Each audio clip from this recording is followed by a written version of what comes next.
Okay, let's talk about bloating. I get that a lot of you are experiencing some serious bloating, especially with fasting. I also am looking at your comments and realize that a lot of you are dealing with bloating and constipation, especially women, which is fascinating. And I'll explain why that is here in a moment. So I wanted to leave a video here for you all with my 5 favorite hacks for helping bloating, whether it's during a fast or any other time. These are 5 really, really good ones. First is, remember, here I am trying to teach you how to think for yourself. I want to make sure that all my videos here on YouTube are about teaching you how to understand your body and think for yourself. So the first question before I get into these 5 hacks is really, what is bloating? And you have to remember that bloating happens because of the microbiome in your gut. You are 10 times more microbes than you are human cells. And the microbiome in your gut is pulling nutrients out of your food, it's breaking down estrogen,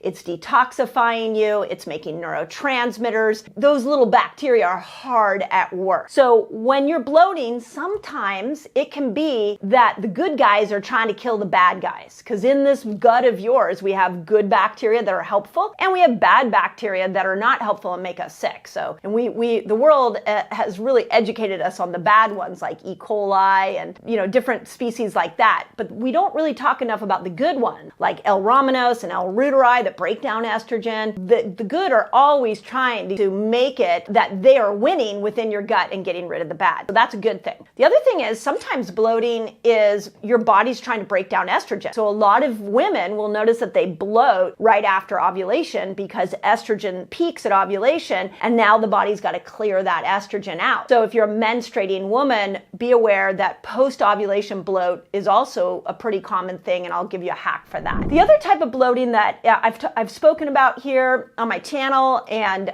is I want to say more uncommon, but it's unfortunately becoming more common because of the amount of antibiotics we're exposed to, and that's a condition called SIBO. And SIBO is small intestinal bacterial overgrowth. And what's interesting about SIBO is that actually it's good and bad bacteria that get into the small intestine.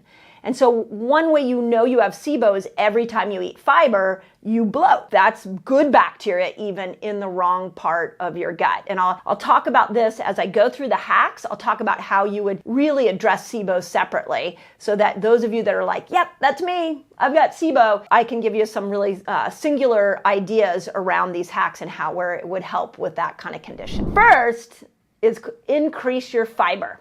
Now, this will work if you're bloated and it's because your body's trying to get rid of estrogen, or it's because the good guys are trying to get rid of the bad guys. When you eat fiber, you will notice the bloating go down. So ask yourself, am I eating enough leafy greens? So I can tell you, for me as a 53-year-old menopausal woman, that when bloating kicks in, I usually think it's about estrogen clearing. And those of you that are on HRT or BHRT, a lot of times you'll notice that there's going to be moments where estrogen has to clear out. So if you feel like it's a hormonal bloat, please use fiber as your go-to, and especially leafy green. If you have SIBO, the opposite will happen.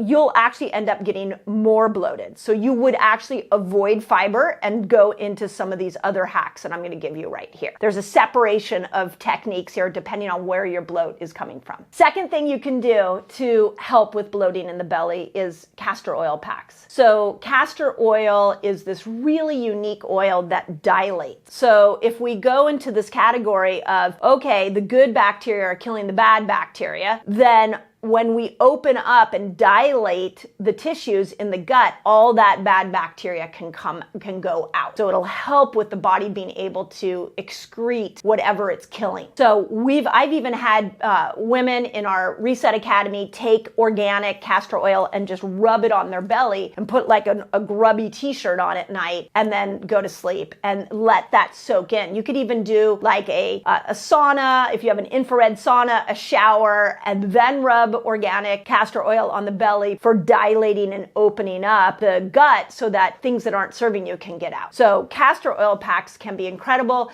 They're also really good for SIBO. So if you feel like you have SIBO, just put the organic castor oil or the pack higher up as opposed to lower down, because SIBO is in the small intestine, which is right under your rib cage. Whereas a lot of the bloat that comes from die-off and from estrogen is in the lower, so you'd want to put it down into the lower part of your belly. Number 3.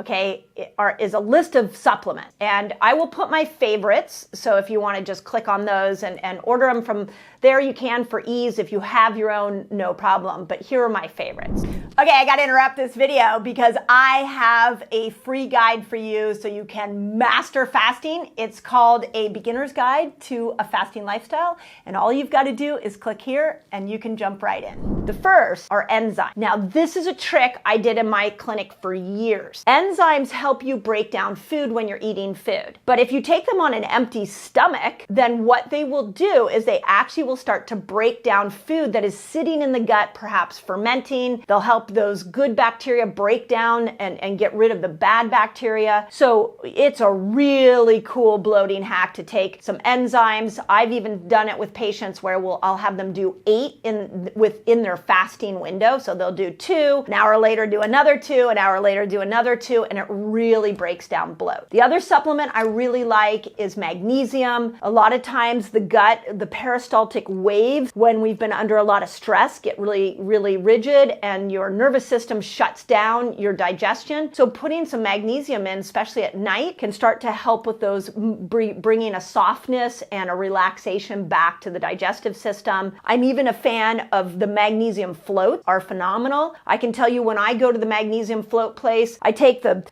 float on there and then I take a big towel and put it right over my gut so that I can get all the magnesium going into my belly so it can open up my digestive system. The other supplement that I really like that can help with bloating is activated charcoal. So remember that especially when we're fasting, we're breaking down toxins, and sometimes you just need some activated charcoal. Post-ovulation, as we're breaking down estrogens, sometimes you need to have some more activated charcoal there. So that can be good. There's 2 other really interesting supplements for those of you who think your bloat is estrogen related. That would be DIM. Post-ovulation, doing some DIM will help get rid of it. And then calcium D-glucuronate. I will put the list to all of those in the notes here. So there's a couple other estrogen clearing hacks that might be of help to you as well. Okay, number 4. This one's really cool. It's a maneuver you can do, and it's called an ileocecal valve opening.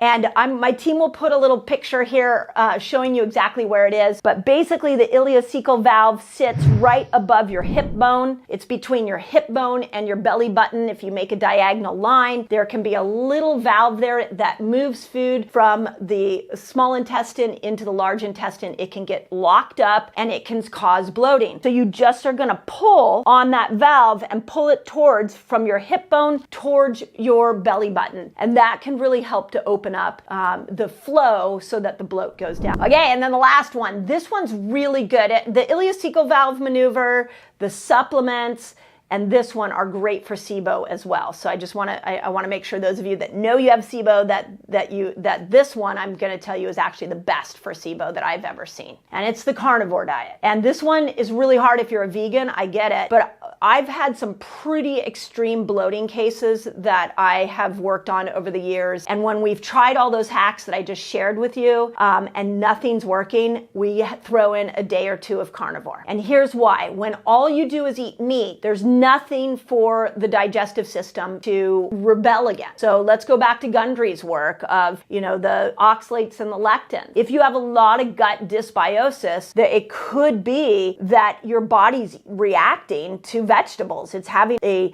immune reaction to vegetables. This is part of what we see in SIBO is like vegetables supposed to be helpful. And now they're causing bloating. Well, that's where we've got to remove them. And when all you do is eat meat for a day or 2, you upregulate a part of your gut immune system called your T regulatory cells. And the T regulatory cells will regulate the immune response. So if you're having an immune response to oxalates and lectins that's causing the bloating, a couple of days of of carnivore will balance that reaction out. But for years, I would throw supplements at my patients who had gut challenges. And what I realized is if I got them fasting, and that they were especially, once a week, every couple of weeks, they were throwing some of the longer fasts in, like the 24-hour fast, where they changed the train of their gut. And then they added in those 5 hacks that I just gave you. We could overturn almost any gut issue that we saw. If you love that video and you want to dive into more of the information I have on this channel,